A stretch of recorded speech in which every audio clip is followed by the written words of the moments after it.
Momento entonces de iniciar la charla con el ministro de Trabajo y Seguridad Social, Pablo Mieres. Hay muchos temas sobre la mesa, la pérdida salarial, las perspectivas para la 10ª ronda de consejos de salarios, el aumento de las pasividades que finalmente se les va a descontar ese 3% que veníamos hablando, que se había adelantado. Son algunos de los temas que intentaremos conversar con Mieres. Bienvenido. ¿Qué tal? ¿Cómo andan? Buen día. Muy bien. Bueno, comienzo de año movidito, ¿no? En general siempre. Siempre los comienzos de año tienen su movimiento, esta vez no fue la excepción. Obviamente se van poniendo arriba de la mesa temas, hay en discusión asuntos relevantes para el país. Es un gobierno que está en plena dinámica, en pleno proceso de impulso a reformas importantes y al mismo tiempo también a responder a los problemas de la gente. A fines de año el Consejo de Ministros definió claramente 3 prioridades que me parece que son fundamentales. Una es seguir avanzando en la mejora del empleo, la otra es la recuperación salarial y la tercera es seguir avanzando en medidas de apoyo a los más vulnerables. O sea, recuperación salarial. mucho trabajo por delante. Arrancamos con una pérdida de 2,5%. La expectativa está puesta en la 10ª ronda de los consejos de salario. ¿Cómo se va a trabajar en esa recuperación salarial que ha generado muchísima polémica, la medida, los números, etcétera? Cuando hasta ahora se dio un crecimiento, estuvo la pandemia, pero se dio un crecimiento de la economía y no hubo una recuperación salarial en la misma medida. ¿Por qué ahora sí se va a poder revertir eso? A ver, varios apuntes al respecto. Cuando nosotros asumimos el gobierno, la idea no era que hubiera caída del poder adquisitivo del salario. Lo que ocurre es que vino la tormenta perfecta a nivel planetario. Eso afectó al mundo entero. En el mundo entero hubo caída del salario. Eso basta mirar los números en cualquier país. La gran mayoría tuvieron una afectación directa de empleo y de salario, porque justamente la pandemia tenía esa característica que afectaba la actividad laboral. Se perdieron millones y millones de puestos de trabajo en el 2020 en el mundo, y Uruguay no era la excepción. De hecho, firmamos un acuerdo tripartito con la firma del PIT-CNT, el ahora presidente del Frente Amplio, en aquel entonces presidente del PIT-CNT, firmó un acuerdo que establecía que en julio del 2020, que en la medida que la economía sufriera caída, iba a haber una afectación del salario. Eso efectivamente ocurrió. En 2020 el Uruguay cayó 6 puntos, o sea, la caída del PBI en el 2020 fue de 6 puntos, y por lo tanto eso se reflejó al año siguiente cuando culminó el periodo puente que acordamos en la 8ª ronda, fue el periodo puente, en donde se produjo una caída del salario. Claro, se compartieron las pérdidas, no así las ganancias. No, entonces. Espera un poquito. Eso es lo que ocurrió en el año 2020-2021. A partir de 2021 empieza la recuperación económica, que el primer año tiene un aumento del 3,8% y ahora en este segundo año de un 5%. El proceso de recuperación salarial se definió ya, el primer paso, en la definición de la 9ª ronda, que fue en el 21. De hecho, los que pactaron en la 9ª ronda su salario por 2 años hasta junio de este año, hasta junio del 23, han tenido un proceso que implica recuperación. Una recuperación no completa, pero sí ya un proceso de recuperación. De hecho, cuando uno mira los números, nosotros a mitad de este año pasado hicimos una puesta al día, la situación de pérdida salarial de los trabajadores es muy variada. De hecho, en julio del 2022 había más de una 1/4 parte de trabajadores que no habían tenido pérdida de salario real. O sea que sus acuerdos salariales habían determinado la mantención del poder adquisitivo. Otra 1/4 parte había perdido menos del 1%. Y había otra mitad, un poco menos de la mitad, que tenía pérdidas mayores al 1% con una variación muy heterogénea. Eso en el sector privado. De todas maneras, nosotros vamos a hacer una puesta al día de esos datos ahora, a ver qué pasó un semestre después, y por supuesto vamos a tener el dato del final de la 9ª ronda, donde... Y de cara a la 10ª, ¿no? Que es clave. Y en la 10ª ronda el planteo del gobierno va a ser una pauta que establezca, completar la recuperación del salario real. O sea, volver, depende de los sectores. Hay sectores incluso que probablemente tengan una mejora del poder adquisitivo, o sea, que estén por encima de la prepandemia. Otros por lo menos llegar al nivel de la prepandemia. Pero hay sectores de la economía que todavía siguen afectados, Sin duda. que hay complicaciones que siguen extendiéndose. Sí. ¿Usted puede asegurar que todos van a tener una No, recuperación? lo voy a decir con claridad. Hay un sector pequeño, que es el 4% de los trabajadores privados, el 4%, que corresponden al sector turístico, que tuvieron que volver a negociar a mitad del año pasado, del 2022, porque habían entrado en un segundo periodo puente por la situación de afectación. Estamos hablando de hotelería, gastronomía, que ahora empieza a tener un envión. Por supuesto que hay que mirar las cosas con el tiempo, pero sin duda que empieza a levantar. Claro, pero las autoridades de turismo ya son muy optimistas, ¿no? Sí, Con es el que desempeño yo de estos comparto. primeros días. ¿Podría entonces ser un gesto optimista también para los salarios del sector? Sí, estos sectores están negociando y hay una pauta de recuperación prevista, propuesta por el gobierno, acordada en algunos sectores ya firmada, en otros todavía no, donde hay un proceso de recuperación. Pero es un proceso de recuperación más lento que el que esperamos que ocurra en el resto de los sectores. Pero hay otros sectores, la construcción, por ejemplo, no ha tenido caída del salario real. ¿Cuál sería la recuperación en promedio? ¿El porcentaje que se Y podría el dar? promedio que nosotros calculamos, porque esto es muy heterogéneo, como recién hablábamos, hay trabajadores que han perdido menos del 1%, pero hay otros que han llegado al 8 o 9%, o sea, una cosa más relevante. El promedio debería estar en el orden del 2,5 al momento de terminar la novena ronda, el promedio. Y ese 2,5 debería recuperarse en la décima. Claro, pero eso no acompaña la inflación y ¿cómo se va a hacer? Bueno, lo otro que De tú todas maneras se va a decías, perder. porque la recuperación de la actividad económica, por suerte, ha sido bastante fuerte, aunque siempre con heterogeneidades internas, porque como tú bien decías también, hay sectores que no han tenido la misma recuperación o vitalidad que tuvieron otros. De todas maneras, en cualquier crisis, eso está estudiado a nivel internacional y en el mundo entero, siempre se recupera primero la economía y siempre hay un delay, un rezago en la recuperación social. Nos pasó en el 2002, después de la crisis del 2002, el Uruguay crecía a tasas nunca vistas, 2005, Sí, 2006. y no hubo la empuje hasta que no hubo medidas por parte del gobierno que fueron vistas Claro. con mucha antipatía por el sector empresarial. ¿Se va a hacer lo mismo acá, Como las que entonces? tomamos este año, por ejemplo, pasado, que dijimos, bueno, vamos a adelantar los aumentos a los salarios Y públicos. solo la mitad dijo que sí, porque fue una sugerencia. No, los salarios públicos se adelantaron. Ah, bueno, en pero el digo, sector el sector privado había algunas mesas, la mayoría no, algunas mesas que recién tenían ajuste por inflación al final del periodo de la novena ronda y se sugirió que se adelantara un año antes y en otros casos era en enero, cosa que va a ocurrir, y algunos decidieron que sí, otros que no, pero básicamente la mayoría, la enorme mayoría de los trabajadores han tenido ajustes por inflación en julio del año pasado y otros en enero de este año, o sea, ahora.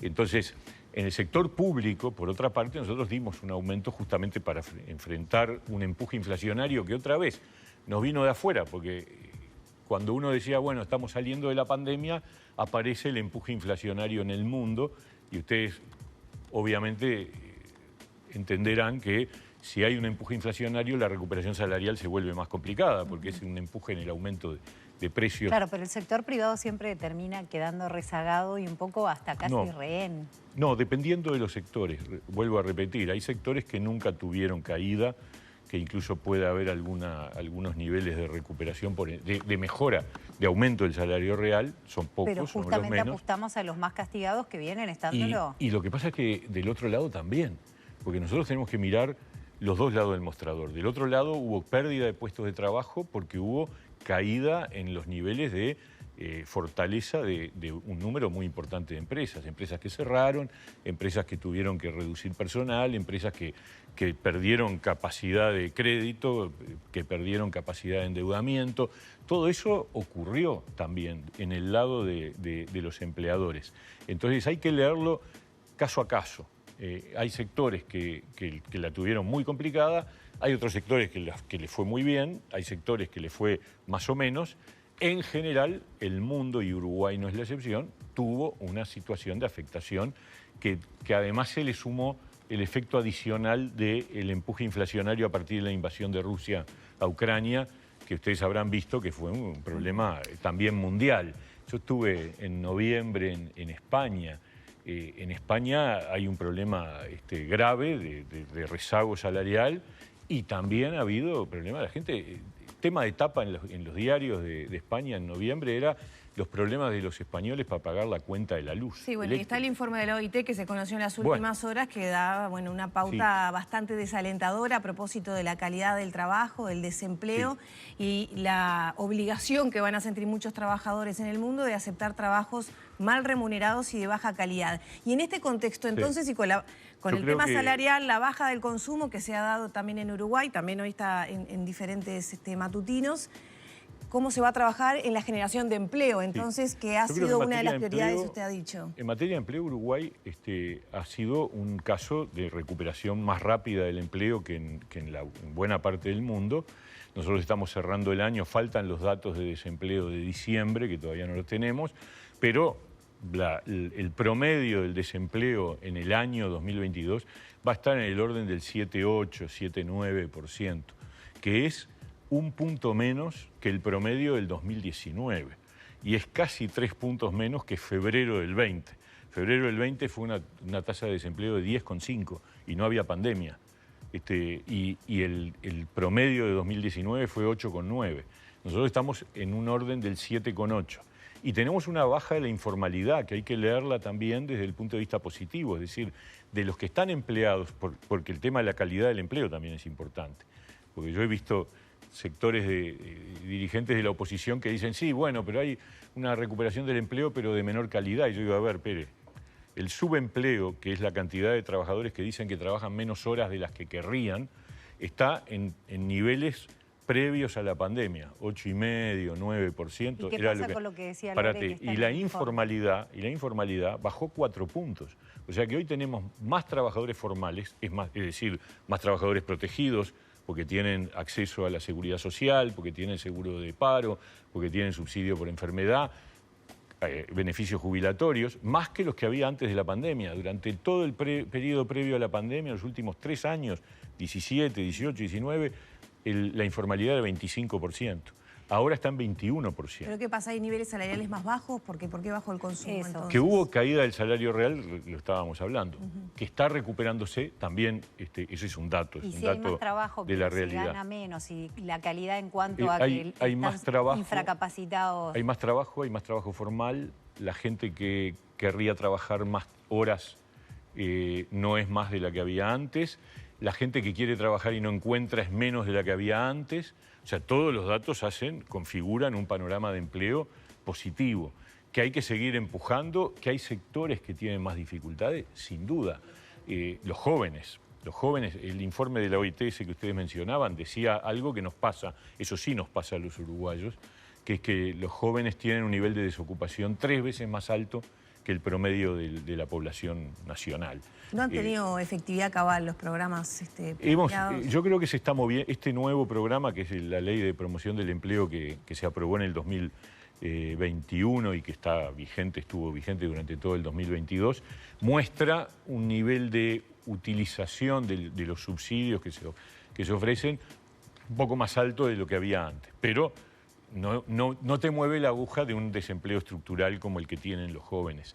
La gente que busca trabajo por primera vez tiene una tasa de desempleo que está en 3 veces más. O sea, si ustedes calculen que si tenemos una tasa de desempleo nacional de 7,8, multiplicado por 3, estamos hablando de 22, 23% de desempleo entre los jóvenes. ¿Ha movido un poco la aguja en los números los jornales solidarios que también han estado...? Fue una ayuda. Es uno de esos programas temporales, que siempre fue definido así, como temporales, de apoyo a los que están más complicados. En ese sentido, la focalización de los beneficiarios de los jornales solidarios ha sido muy exitosa. O sea, realmente la gente que ha trabajado en esta modalidad es gente que estaba realmente en una situación muy complicada.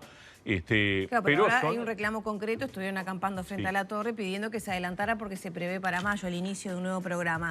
¿Se va a poder adelantar? A ver, acá hay varios malentendidos.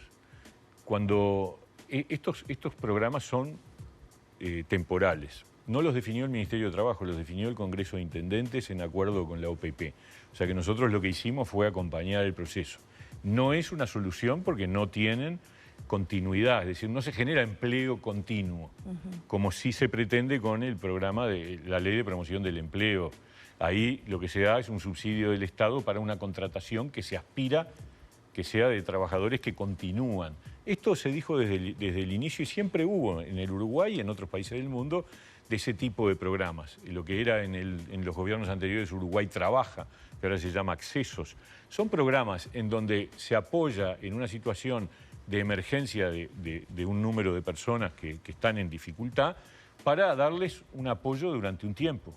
Cuando esas personas fueron sorteadas, en el caso de los jornales solidarios que se llevaron adelante durante 2022, firmaron un acuerdo, un contrato en donde se sabía que terminaba el 31 de diciembre. Incluso hubo una prórroga que llevó hasta el 31 de diciembre. Y ahí termina. Y esas personas tuvieron la suerte de ser sorteadas entre muchísima otra gente que se había inscrito y que no tuvo la suerte de ser sorteada. Entonces, pretender una continuidad es no asumir que hubo un acuerdo, un contrato, un entendimiento y que hay mucha más gente que tiene derecho a que en la próxima edición de Jornales Solidarios se inscriba y Claro, pero tenga, mi pregunta era y otra. salga ¿Hay sorteada. posibilidad de que inicie un nuevo ciclo antes de mayo? Eso es un tema del Congreso de Intendentes. ¿Usted lo vería bien? Porque, claro, los Queda un números bache. coyunturales colabora que exista este programa. A ver, y a veces también se piensa como que es solo voluntad de la gente, ¿no? Bueno, entran Mira, en un tubo de hábitos que después les permite conseguir trabajo, pero si no hay oferta de trabajo, esa gente no puede trabajar. Mira, siempre hubo desempleo. O sea, no estamos en unos niveles de desempleo más altos que antes. Al contrario, yo te diría, si tú miras los números, el desempleo en el Uruguay venía aumentando desde el 2016, 2015, 2016. No había pandemia, no había guerras, no había nada. Y sin embargo, en Uruguay cada año aumentaba el desempleo. Y repito, el del 2019 fue 8,9%. Pero igual yo le estoy preguntando Entonces, ahora porque es una de las prioridades del gobierno mejorar el empleo. Yo pregunto cómo. Programas de apoyo y de emergencia siempre hubo. Estaba Uruguay Trabaja, que también era por un tiempo y después te quedabas sin el trabajo. Ahora es Accesos. Siempre las personas que salen beneficiadas por estos programas puntuales les va a doler, y yo me pongo en el lugar, y seguramente le va a generar como una sensación de angustia que se le termina el programa. Pero es la regla de juego, porque hay mucha otra gente que también tiene Claro, derecho. eso está claro. Entonces, y está claro también que eso era algo temporal, lo saben sí. ellos incluso, Y ellos sí. también lo dijeron, pero creo que en línea con lo que decía Lore, da la sensación de que todo eso termina siendo una bolsa cada vez más grande de gente, ahora son 10.000, con el próximo no van a ser son más 20, grandes. 30, No son más y si grandes. no hay una salida para Perdóname, después... la cantidad de personas que se inscribieron para Jornales Solidarios en 2021 fue mucho más grande que la del 2022. Y esa es una señal de mejora, porque si hay menos gente que se inscribe para programas de este tipo que están dirigidos a gente que está realmente en situación más complicada, quiere decir que la situación del empleo ha tenido una mejora, porque si no, hubiera aumentado la cantidad de personas. Ahora, que siempre hay gente con necesidades, sí, lamentablemente es así, pero es así acá y en Estados Unidos y en Europa y, bueno, ni hablemos en Argentina o en Chile o en Brasil, ¿no? En pocas palabras, entonces, ¿qué es lo que va a hacer el Ministerio, el Gobierno en general, para sostener esta prioridad que se ha marcado, que es mejorar y aumentar el empleo? La clave acá siempre es crecimiento e inversión.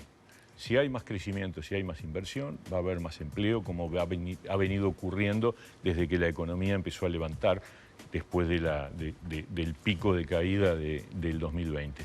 Y eso va a ser efectivamente un arrastre hacia la creación de empleo. El otro día, analizando la situación de UPM, por ejemplo, que termina su construcción a fin de marzo, y decían, bueno, pero acá hubo 6.000, 7.000 puestos de trabajo, ¿qué pasa con eso?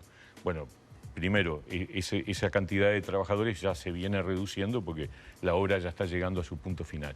Pero la puesta en marcha de la actividad de esta planta va a generar, no puestos de trabajo en la construcción, porque ya la construcción está terminada, pero va a generar puestos de trabajo los directos vinculados con la propia empresa, pero además un número de puestos de trabajo indirectos que es mayor que el que existía antes, durante la construcción. ¿Por qué? Porque va a haber puestos de trabajo en el transporte, en la logística, Usted dice que al en el menos se va a comercio. equiparar los puestos de trabajo con la planta Probablemente funcionando. un poco más, probablemente un poco más. Pero además tenemos un plan de obras que ustedes habrán visto, de infraestructura, de vivienda, de interés social, de erradicación de asentamientos, que va a generar también muchos puestos de trabajo. Y eso directamente a la construcción. También en la construcción, la construcción lleva 1 año y medio de crecimiento mensual. Usted dice que todos los meses hay más no se va a trabajadores sentir, en la inscritos. ecuación general, no se va a sentir en la finalización de la eso obra seguro que WM2. no. Seguro que no, porque además, entre otras cosas, en febrero-marzo comienza las obras en el puerto vinculado a Terminal Cuenca del Plata, que va a generar todo un movimiento de reclutamiento de trabajadores durante una obra que va a durar bastante tiempo. O sea, la actividad del país está en un momento de crecimiento y por lo tanto eso arrastra el crecimiento de puestos de trabajo. Lo que ministro, nosotros tenemos que preocuparnos como Ministerio de Trabajo es que ese crecimiento también esté digamos, dirigido a los más débiles, a los más vulnerables, a los que de alguna manera tienen mayores dificultades de acceso al trabajo, que son los jóvenes, son las mujeres, son las personas de más de 45 años que si pierden el trabajo están en una situación de dificultad, las personas con discapacidad, las personas que pertenecen a colectivos particularmente afectados, como las personas que fueron privadas de libertad y que salen de la cárcel y que les cuesta encontrar empleo, o las personas que han tenido problemas de adicción y han tenido procesos de tratamiento y de rehabilitación. Ese es nuestro enfoque, lograr desarrollar durante todo este tiempo una línea de trabajo que busque incentivar el acceso laboral, que no depende de ellos, depende también de que el mercado los reclame, que los incorpore. Ministro, no quiero dejar de tocar el tema, usted hablaba de los más desfavorecidos, de la situación de los jubilados. Sé que no es una decisión que depende directamente del Ministerio de Trabajo, sino del Ministerio de Economía y Finanzas, pero esta situación que se ha dado de la confirmación de ese 3% que se les había asignado, que también se sabía que era un adelanto, pero que estaba en su esperanza el hecho de que pudiera no ser un descuento, aunque sean las jubilaciones más bajas. Se sabía la situación de los jubilados en nuestro país, pensionistas. Ese crecimiento que usted mencionaba no puede respaldar el que se les pueda dar una ayuda por lo menos a las más bajas. Estuve en contacto con ONACPO en las últimas horas y mantenían esa esperanza de que aunque sea fuera para las jubilaciones más bajas, ya no pretendiendo que se mantuviera y en lugar de adelanto quedara para el aumento y que llegara al total de 9 con algo, que significaría que no fuera un adelanto, sino que se sumara al aumento anual. A ver, primero, me comprenden las generales de la ley. Yo soy dirigente y líder del Partido Independiente. El Partido Independiente hizo un planteo al gobierno en donde proponía entre una de las medidas, algunas se incorporaron, que nosotros valoramos mucho, las que tienen que ver con el refuerzo de las asignaciones familiares en los hogares de niños menores de 6 años, que me parece que ese es un punto muy, muy relevante. Eso fue incorporado. Otra de las medidas que nosotros planteábamos era que no se descontara para el caso de las jubilaciones bajas, las mínimas, lo que llaman las mínimas. Eso, en principio, es una decisión que tiene el Ministerio de Economía, pero no fue incluido. También quiero decir cosas que conviene tener para el conjunto del panorama. Cuando uno mira los porcentajes de pobreza por edades, las personas mayores, los jubilados, las personas mayores de 60 años, la tasa de pobreza es del 3-4%. La tasa de pobreza de los niños es del 20%. Entonces, cuando hay que elegir dónde se colocan los recursos, obviamente la prioridad, que en general nunca ha sido, porque los niños no reclaman y los niños no votan tampoco, nunca ha sido en favor de los niños. Yo creo que eso es prioritario. ¿Es por eso entonces que no se deja ese 3%? Eso es una cosa que tienen que hablar ustedes con el Ministerio de Economía. Yo lo que digo es, el aumento a los jubilados del 3% siempre fue establecido como un adelanto a cuenta del aumento de enero. Esa es una realidad, nunca se dijo otra cosa. Obviamente siempre está el reclamo de que no se descuente. En el caso de los funcionarios públicos, que fue un aumento de 2% a cuenta, también se tomó en cuenta cuando se estableció el incremento salarial. O sea que no es que los traten distinto a los jubilados. Si tú tomas en cuenta el 3% que se pagó en julio, más el incremento que hace en enero, el incremento de las jubilaciones es un incremento que está por encima de la inflación. Ministro, o sea, tenemos que cerrar. Tiene que ver con una recuperación, tiene que ver con una recuperación del poder adquisitivo del salario, que terminó con un índice medio de salarios por encima de la inflación y que se refleja también en las jubilaciones. Obviamente, el tema de si le descontás o no ese 3%, la regla de juego acordada en julio fue esa, ¿no? Usted es el ministro de Trabajo de la pandemia, un momento histórico. ¿Cómo piensa que va a ser recordado?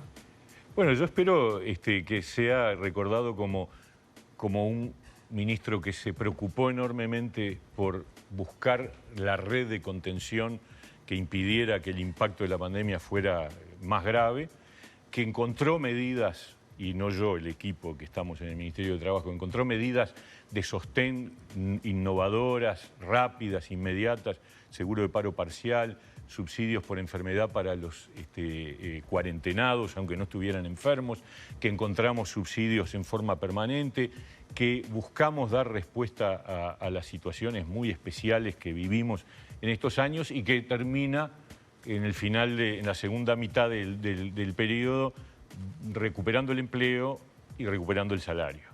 Eso es lo que... Y bueno, y legando una reforma de la seguridad social que es clave para las futuras generaciones. Muchas gracias. Gracias.